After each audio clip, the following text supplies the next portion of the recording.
Hey YouTube, what is happening? This is Casey with Casey and the Boys, and today we're going to be going through chapter 1027 of One Piece.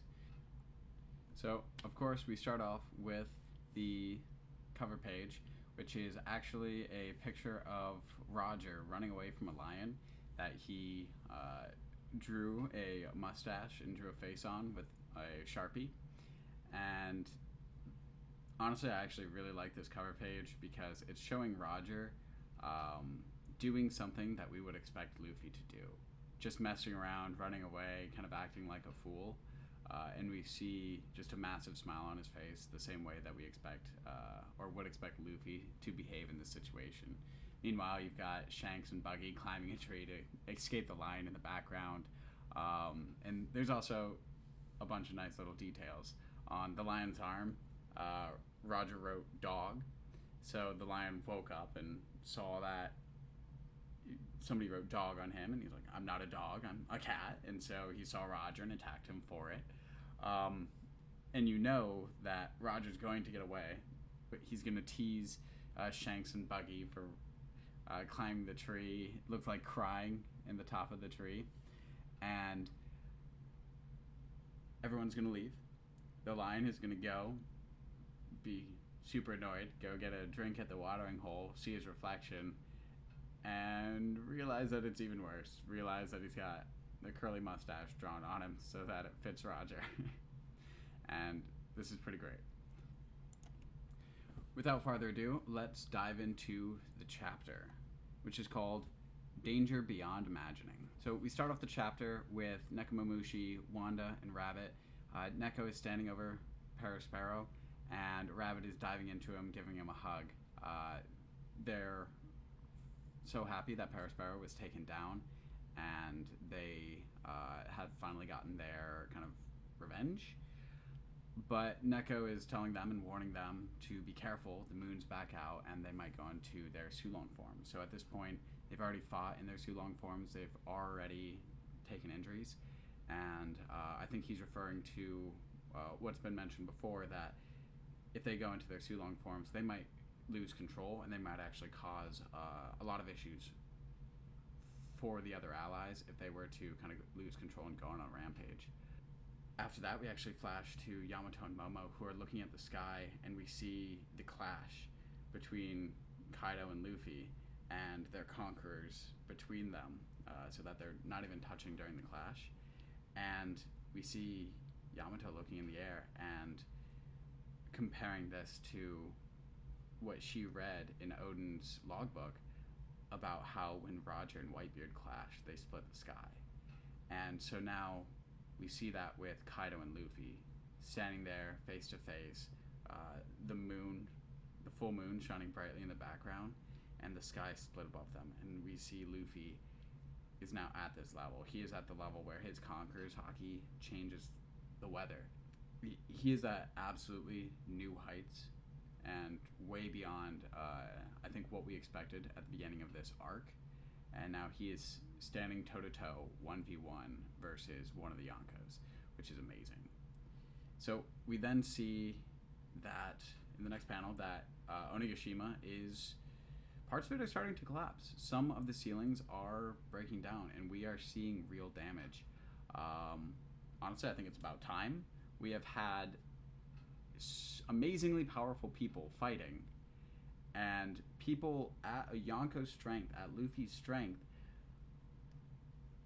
directly hitting Onigashima or hitting one another into it, and it's been holding up, which is pretty crazy. But at some point it's going to break, and we're starting to see that, and we see that in the lower levels as it's falling down on the Beast Pirates. And we finish off that page with just Kaido and Luffy looking at each other face to face, and you see that this is going to be an awesome fight. So we turn the page, and we see Yamato is actually bleeding pretty bad from her head, and she's like, oh, I thought I blocked Kaido's attack, his Thunder Bagura, but she couldn't completely, which helps us because we saw Yamato clashing with Kaido for a while, and she was holding him off alone. And some of us wondered, how strong is Yamato? should she really be able to fight Kaido one-on-one for this long? She looks okay. How much damage did she receive? And so now we have this very blatant explanation that she couldn't block everything, and she still took damage from the attacks that she was blocking and trying to block. I don't think this is too severe of damage. In general, head wounds bleed a lot, so it shows damage, maybe not necessarily the extent of the damage that she has taken overall. But then we get another fantastic interaction between Luffy and Momo, and Luffy just tells Yamato to help out that coward, referring to Momo, and Momo obviously yelling back that he's not a coward. He's bit Kaido after all. He flew up here, he's bit Kaido, and what does he expect from him? He's already changed so much, and Luffy keeps asking for more and keeps calling him a coward. And but it's fun to see their interaction. It's fun to see them yelling at each other, and even given their situation, even given the fact that Kaido is right there and could attack them at any minute, they still pause to scream at each other as they do. But Yamato hops on Momo's head. She's like, hey, I'm sorry I left you. She's going to support him and hopefully give him the physical support and the emotional support that he needs. And with that, he's like, yeah, I have support. She's with me. And then, exactly as I just said, we get Kaido. Kaido is attacking them. Yamato has been fighting him, holding him back. Momo is right there as a dragon, as Odin's son, and have joined the fray. So he goes to attack them, and Momo, the look in his eyes, he is just terrified. But he dives away, and Yamato is able to kind of block, kind of parry the attack, and it seems like they might be okay. So we flip to the next page, and we see Luffy with his legs wrapped around Kaido's neck multiple times, and he's pulling him back, and Luffy's yelling at Yamato, and she instantly understands. Yamato for Straw Hat. She instantly understands that he wants to fight Kaido himself, and she says that, and Luffy just responds, yeah, with this giant grin on his face, with his eyes closed, and he looks so happy and so relaxed and excited in this situation where he is about to fight a Yonko one-on-one, and he is just... He shouldn't be so happy and relaxed, but he is, and that's so Luffy. Even though he's been defeated multiple times with help, while it was one-on-one, he's been defeated. He still just wants to do this himself. And so Momo and Yamato start falling from Onigashima, and they leave him to do that. But as they're falling, Momo starts freaking out. He doesn't know what to do. He still doesn't know how he flies. He was just flying before. But Yamato, having spent so much time with her father, knowing how dragon powers work, she starts explaining it to him, and explains that you don't just fly through the sky, you make clouds, and then you can grab onto them, and that will drive you through. So with that, Momo starts doing that. He starts making some clouds, and we see him starting to fly, and we start seeing his success and his excitement with that success. And we look up, and we see massive boulders falling from Onigashima onto them. We saw that it was breaking apart before, but we see some of these boulders coming down and are about to hit them. Luckily, Yamato defends Momo, and I kind of wonder if that's going to be Yamato's role for the rest of this situation, is defending Momo from these falling boulders if other enemies try to attack them in some way, like flying gifters, or maybe even King. If King can get over there, realize what they're doing, and try and stop him. Okay, so Yamato and Momo, it's a good couple name, Momoto. So they are flying away from Onigashima. They're getting space so that they aren't going to potentially be hit by falling rubble. So then we zoom out from the island and we see Momo and the island right next to each other, and we see how big Momo is in his dragon form. And it's kind of crazy. But we also see that those boulders that are falling off of the island, they're not just large boulders. They are chunks of Onigashima that are falling off. And the island isn't even staying together. All the fighting and everything is actually impacting the island. And Yamato says that this is actually caused from Kaido weakening. He can't hold up all of the island anymore. He can't keep it together in one piece. And that's actually crazy, because that tells us that all of the fighting that we've been doing against Kaido is actually having an effect.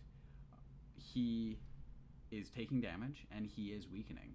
And so now we actually have some kind of measurable aspect to that. So now Momo, since he's in his dragon form, he starts trying to push the island. But that's not going to work. The island's massive, and he's trying to use physical strength against it, even in his dragon form. So what he's going to have to do is make flame clouds.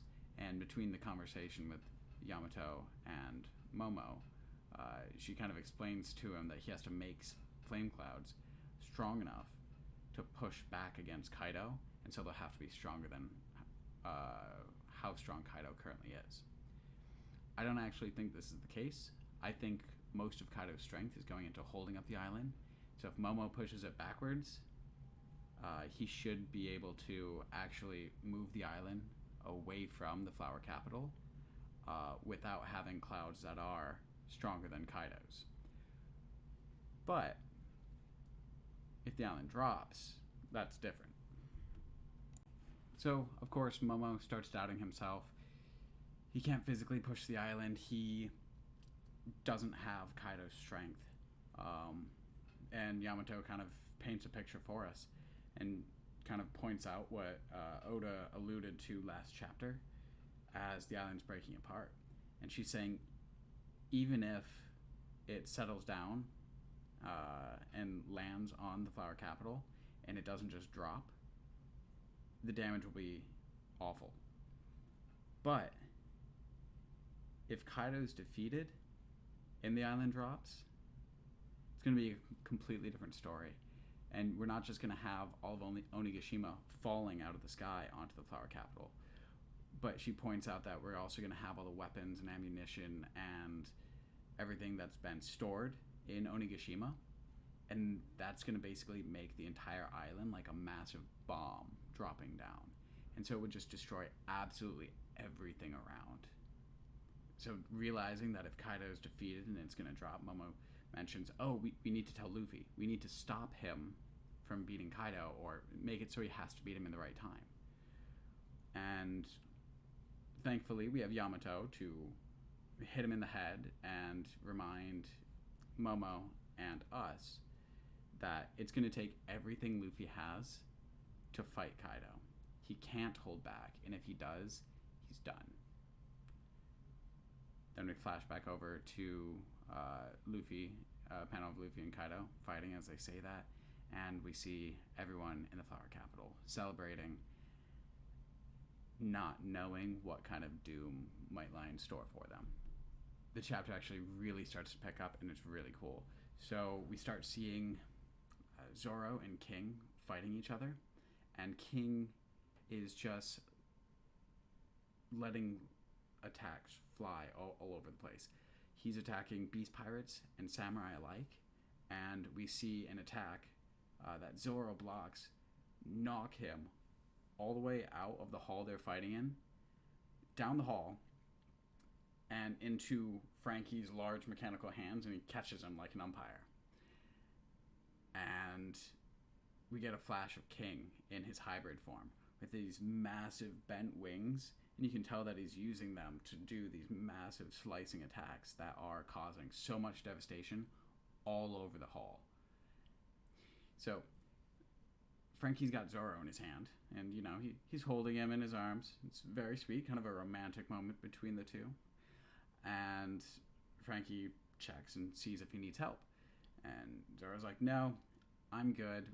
And honestly, none of us expect Zoro to take help or ask for help, but he recognizes how strong King is, and he's out of breath, he's wheezing, and he's knocked to the ground here. I think it's clear to see that Zoro is fighting somebody who currently has the upper hand. I think King very definitely has the upper hand. King looks uninjured, although he is frazzled. And then, as we're flashing over to King, we see Queen starts yelling at him. He's like, "Damn it, King!" And he's like, "You cut my butt."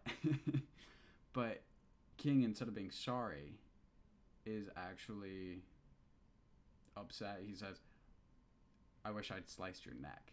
And so they start kind of yelling at each other, and King has just caused massive devastation in the hall. But Zoro did cut King's mask, and that is what caused King to freak out, is the damage to his gimp suit, and that's what has him unhinged. That's why he's attacking indiscriminately, and he's so angry. So Zoro tells Frankie to run away, and King is flying down the hall in, I believe, his hybrid form, and attacking Zoro, who then counters, and Zoro takes off more of King's mask in on his forehead, revealing some of his hair, and Zoro is again sent flying. And Zoro ends up coughing up blood, and as he's bursting through walls of Onigashima, and he actually is knocked all the way out from the force of King's attack, and they're actually flying out of Onigashima, and Zoro starts falling to his death, and he turns and uses a two-sword style slash and propels himself up.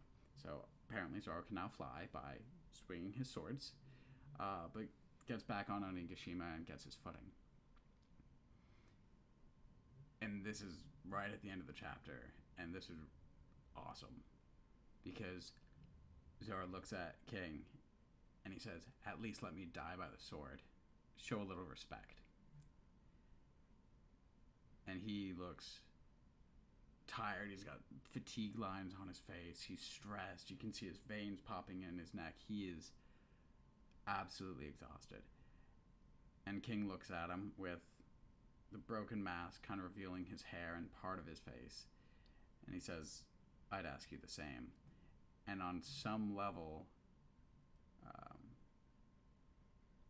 neither of them are showing respect to one another in the fight. Zoro is attacking King's face, which he wishes to keep hidden for some reason, and King is refusing to fight with his sword and is actively knocking Zoro off of Onigashima instead of killing him in combat, is trying to let gravity do the work. So I'm curious about how this fight will continue. How beast-like these two characters will be, and if they will start fighting and showing each other respect, or if they will continue fighting in their own ways, despite that getting farther and farther from respecting one another, or if eventually throughout the battle they'll do that and then earn each other's respect. So I'm curious what interaction of fighting with respect versus fighting purely to kill one another that will end up getting. So this chapter left us with plenty of things to think about, plenty of things to discuss, and yeah, if you stay to the end, if you are interested in One Piece, if you would like to come talk about One Piece, please like, comment, and subscribe. Thank you very much. Peace.